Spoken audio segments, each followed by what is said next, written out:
ഡൽഹിയിലെ നിയമസഭാ തെരഞ്ഞെടുപ്പ് പ്രചാരണത്തിൽ നാളെ രാഹുൽ ഗാന്ധി പങ്കെടുക്കും. സീലംപൂരിലെ ജയ് ഭീം ജയ് സംവിധാൻ റാലിയിലാണ് രാഹുൽ ഗാന്ധി പങ്കെടുക്കുക. വിനീത വി ജി വിശദാംശങ്ങളുമായി ഇപ്പോൾ ചേരുന്നുണ്ട് ഡൽഹിയിൽ നിന്ന്.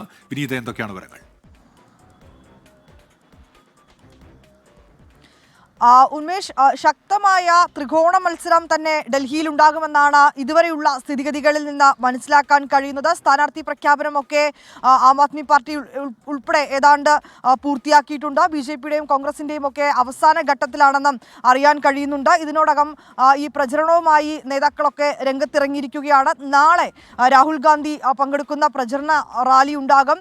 സീലംപൂരിലാണ് മണ്ഡലത്തിലെ പ്രചരണ റാലിയിലാണ് രാഹുൽ ഗാന്ധി പങ്കെടുക്കുക. നാളെ രാവിലെയോട് കൂടി അദ്ദേഹം ഈ റാലിയുടെ ഭാഗമാകുമെന്നാണ് നമുക്ക് അറിയാൻ കഴിയുന്നത്. തുടർന്ന് അദ്ദേഹം സമ്മേളനങ്ങളിൽ പങ്കെടുക്കും. ജനങ്ങളെ അഭിസംബോധന ചെയ്ത് സംസാരിക്കുകയും ചെയ്യും. കോൺഗ്രസിനെ സംബന്ധിച്ചിടത്തോളം ഡൽഹിയിൽ നഷ്ടമായ അവരുടെ പഴയ പ്രതാപം അത് തിരിച്ചു പിടിക്കുന്നതിനുള്ള നീക്കം തന്നെയാണ് നടക്കുന്നത്. ശക്തമായിട്ടുള്ള പ്രചരണം കോൺഗ്രസ് ഇതിനോടകം തന്നെ യാത്ര ഉൾപ്പെടെയുള്ള പരിപാടികളിലൂടെ മുന്നോട്ട് വച്ചിട്ടുണ്ട്. രാഹുൽ ഗാന്ധിക്കൊപ്പം തന്നെ മറ്റു നേതാക്കളും റാലിയിൽ പങ്കെടുക്കുമെന്നാണ് നമുക്ക് നിലവിൽ അറിയാൻ കഴിയുന്നത്. ഉന്മേഷ്,